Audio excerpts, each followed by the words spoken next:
All right, y'all. I have been teasing this little thing for some time. And you know what? I think I kind of made it more significant than what it is.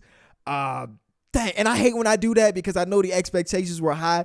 Y'all probably thought it was gonna be like some production team or something. Nope, it's just me and the microphone. But instead of me talking about basketball like I normally do, we talking baseball instead. But I wanted it to have a name because it's more marketable and it's more easy. It's easier to look at me going behind this. It's easier to sell to ad companies. And the name we came up with, I asked on Twitter for a name because man, it's so hard to come up with a good name. And even right now, the name of everything I've ever named is bad. King of the fourth quarter, I was like 13 years old when I came up with that, so that's a pass. But I'm so cliche with my names. I have a channel named Kenny. It's literally my goddamn name. I have another channel named Kenny 2, T-O-O, because it's also me. I have another channel named Kenny for Real because it's the real version of me. And then this was just Kenny Baseball because it's Kenny in baseball. It's hard, bro. Coming up with good names are hard. So the people that have good brand names, I envy them because you could tell that they took their time and they came up with something great. So I asked people on Twitter, what is a good name? What is a name that y'all want to see? And I got over 1,000 replies. And you know what? The reason I got over 1,000 replies is because there was a monetary compensation. Makes sense. If money is involved, hell yeah, I'll brainstorm ideas for this random dude. It was people that don't even follow me coming in because they want $200. And I got one. You know what I'm saying? And let me give my bro his shout out, even though I already paid him. But I also want to give him a shout out. His name is Adam. And Adam I forget where he said he was from. Man, we talked. I forgot where he said he's from. But Adam is not from the States. And he DM'd me, which my DMs are open on the baseball account. I can't say I reply to everything. But hey, if you got some insight or things you want to hear me talk about or whatever, good tweets go a long way if you can just send them to me. And he gave me an idea. And it like, you ever have a moment where you see or hear something and it brings back nostalgia? It brings a memory that you forgot you had. That's what happened. Because he sent me a screenshot of a song by Main Source. It's called Just a Friendly Game of Baseball. And I have a memory about this song because it was in the movie Boys in the Hood. Either Boys in the Hood or Boys in the Hood. I think it was Boys in the Hood.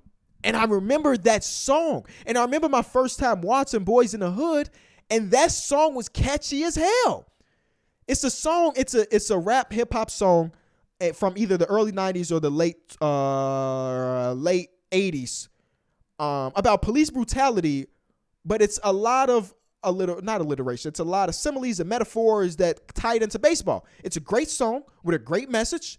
And the name of it is Just a Friendly Game of Baseball. And he sent that to me. And he said, just a friendly show of baseball.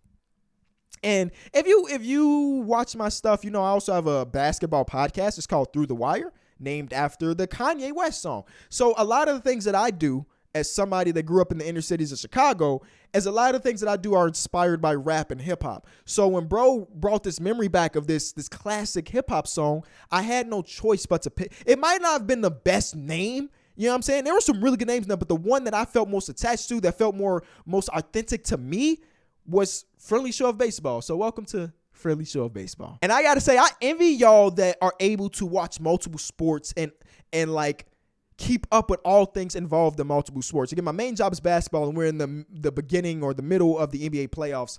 So like today's basketball game started at 12, but baseball game started at like 11. So I'm trying hard to like drive home from the podcast set because Miguel Cabrera was up to bat, and I got the notification he got the goddamn hit, and I didn't even get to watch it live. So shout out to Miguel Cabrera, one of the people growing up that I admired and watched a ton of, and now to see him still here in 2022, and in a 3,000 hit, and also having like 500 plus home runs. It's an amazing story. So shout out to Miggy because, bro, just the fact that you were still doing this is ridiculous to me.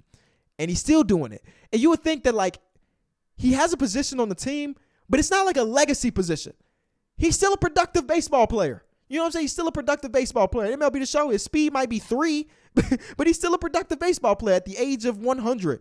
And he got that 3,000 hits, so shout out to him. There's a couple topics that I really want to talk about, and I got screenshots here. And yes, I will say on this show or videos, I might do them like once a week, maybe. You will hear a lot of Chicago White Sox talk because that is the team that I root for. And some days I might not get around to watching more than one baseball game, but I will 100% watch a White Sox game. So, yeah, you're going to hear a lot about them, and God damn it, we suck.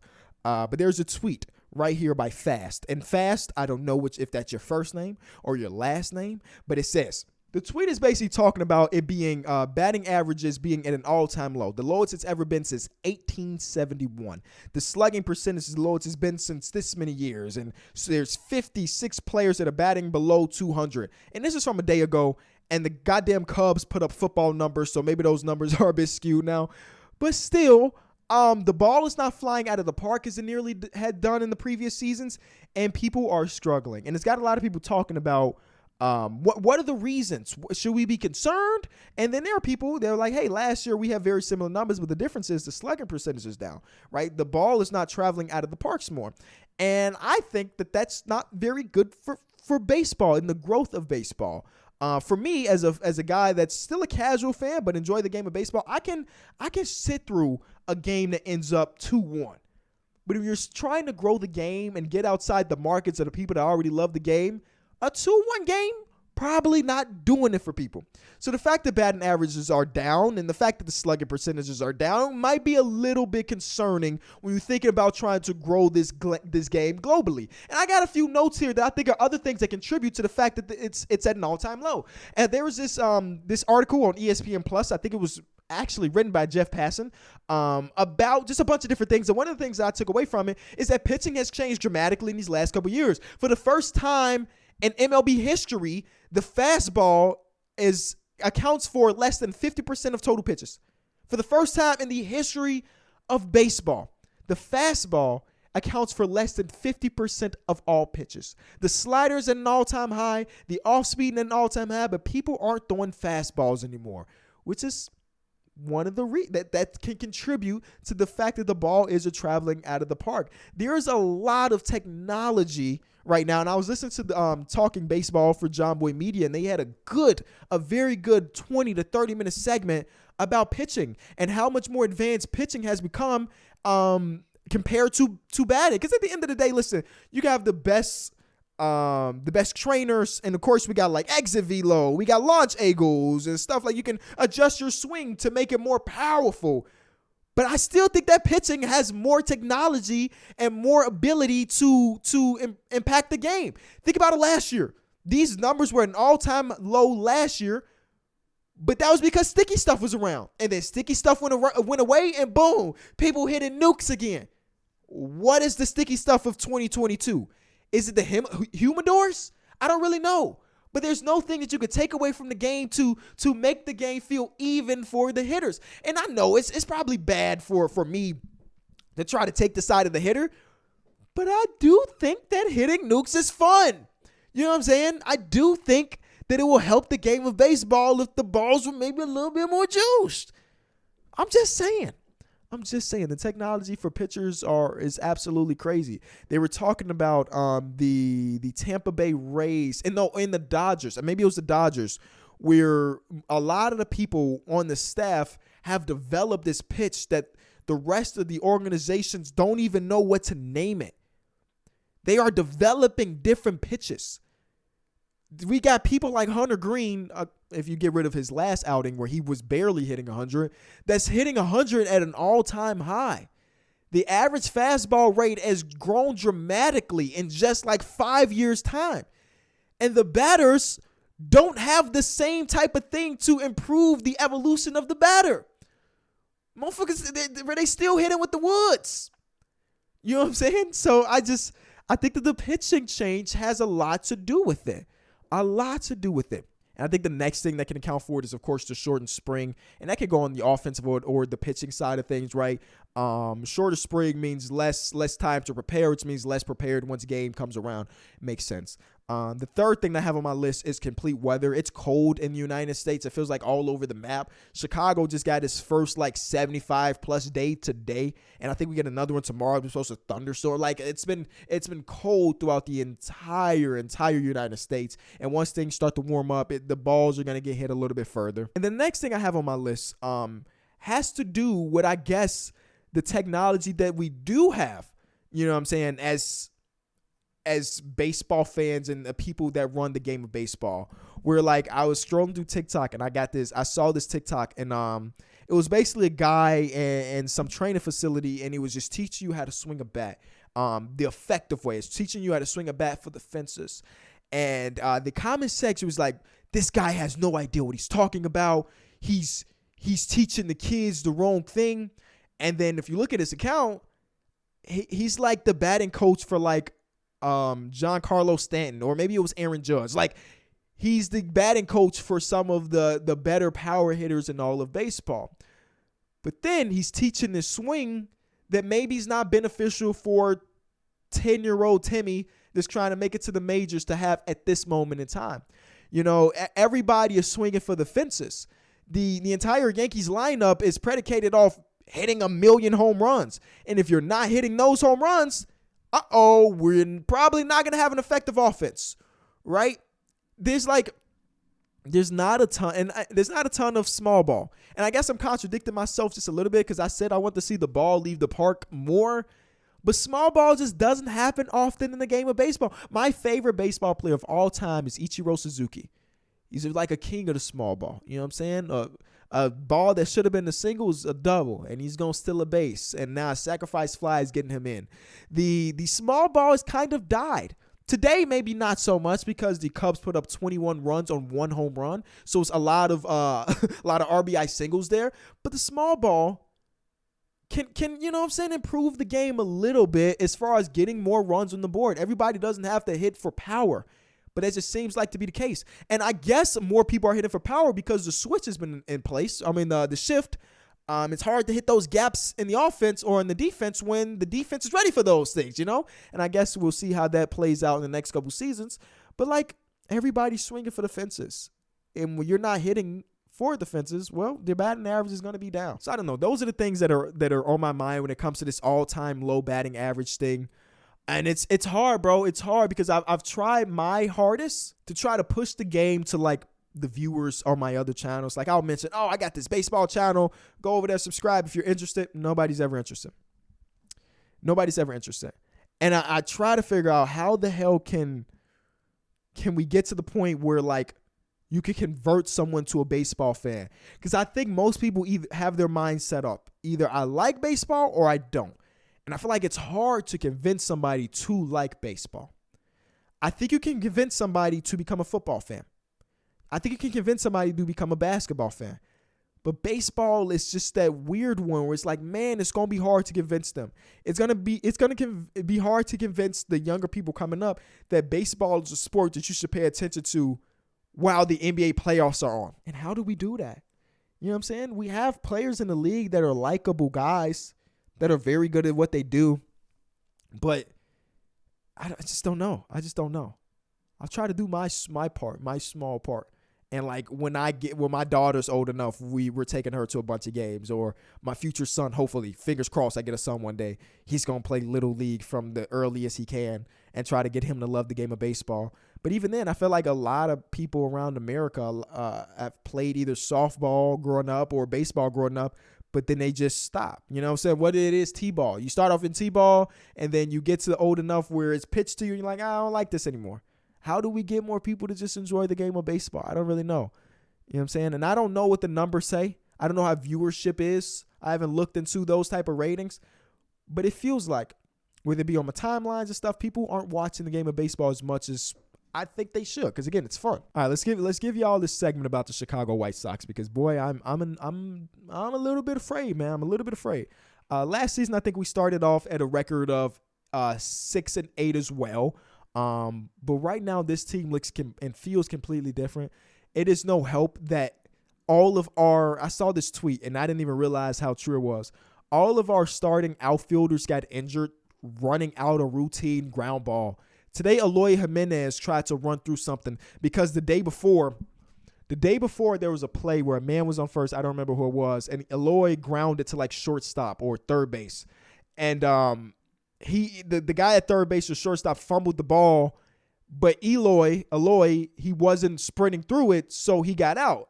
And obviously, not great considering how bad the offense has been for the Chicago White Sox. We need every single base runner we can get. So in today's game, he tried to make it a point. And like, hey, I'm going to run out every single ground ball. And then he pulled his hammy or tore his hammy or did something. Actually, I think they just gave me the report. He tore his hammy? They saying it's not going to be season ending, but the torn hammy is disgusting. So we had that. Lou Bob, also similar thing, just trying to run through a ground ball to first base, messes himself up. And A.J. Pollock also did the exact same thing, but he also did it the day before. He was supposed to go on, what is it called, maternity leave. Giolito is on the IL. Lance Lynn is on the IL. Moncada is on the IL. Like, bro, Crochet has Tommy John surgery. Just like it said, it's my morale as a fan is at an all-time low. It's not good, bro. And right now we can't hit. We're in the same path as every single other team in baseball, but I guess we're worse. We can't hit, and our defense is god-ass awful. TA7 is my favorite player in the league right now. But bro got he might have a yips or something. He can't make a play to first base. And I know his defense has always been something that has been a thing that is criticized for sure. But last year, I thought he made very good improvements on that. I thought he had very good improvements on his fielding. And this season, he's leading the league in errors. He had the one game, we gave up 1 million runs. He had like three errors in 2 innings, you know? And then yesterday's game, his error where he couldn't get the ball out of his glove and then had a throwing error cost us the game. You know, 1-0 game. Again, our bats should be a lot better to put up more than 1 point. But the throwing error, score 2. It's not good baseball right now. It's not good baseball right now. And listen, I will never try to tell Tony La Russa how to manage a game of baseball because he has more knowledge of baseball in his index finger than I will ever have. So I will never. But like why is Leury Garcia? How is he bad at every single spot in the lineup so far this season? How? How is bro batting second, then batting third, and then he batting in the and listen, I like Garcia because he's a good utility man on an injured team right now. But I don't see a world where bro should be batting in the 2-hole or in the 3-hole, bro. Like, even look at his averages when he bats in these spots. He's definitely better off at like 7, 8, 9. You know what I'm saying? But boy. The pitching has not been good because, of course, all the injuries. And then we also have Dallas Keuchel, who should have been off the team after last season. I'm so very confused, and maybe somebody in the comment section can explain to me how we get to the point where Carlos Rodon is not on the team anymore, and there was no effort to bring him back on a qualifying offer, and there was no efforts to replace him. I understand that we were like, Kopech, this is your time to shine. I understand. I love Kopech. I got a couple on my wall here. I have a cool wall here, by the way.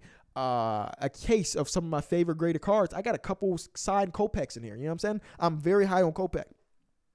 But we didn't have an idea to replace Carlos Rodon, and now every time he get an extra strikeout, I'm like, damn, I'm happy for you, but damn, I'm mad at the same time. We didn't have any extra reassurance. And, Johnny Cueto, we signed him. He get injured immediately. Do not become a pitcher and come to Chicago because you at least missing a good 30 days. You're on a 30-day IL as a pitcher. So, I don't know. Bailey had Crochet as one as his least liked player this season. And I'm like, dang, you gonna do Crochet like that? He tore his elbow the next day. I'm watching Bailey's video and I'm like, all right, Crochet gonna prove you wrong. Nope, can't even pitch this year. So I pray that we get the bats going, but it's gonna be hard, bro. It's gonna be hard. And listen, I was a guy that said, hey, I'm excited for these other teams to you know what I'm saying, make it at least competitive in the Central. Oh boy, I'll take that back. I like the bet on we were beating their ass. Because at least I can convince myself that we might do something. Right now, 6-game losing streak after we were number 1 in the division. We were. I still got to get to a game. I'm going to try to get to the game against the Angels next week. They have a series against the Angels. Because I want to see Ohtani or Trout. And Trout just hit 2 bombs today. And I'm like, I got to go see that boy play. It's just a friendly game. It's just a friendly game. You know what I'm saying? Shout out to Main Source, bro. And shout out to my homie for giving me the idea. And shout out to you for watching this video. I didn't say this in the beginning, but I am a casual baseball fan for everybody that's new, super casual. But I do love the game. And I hopefully you do too.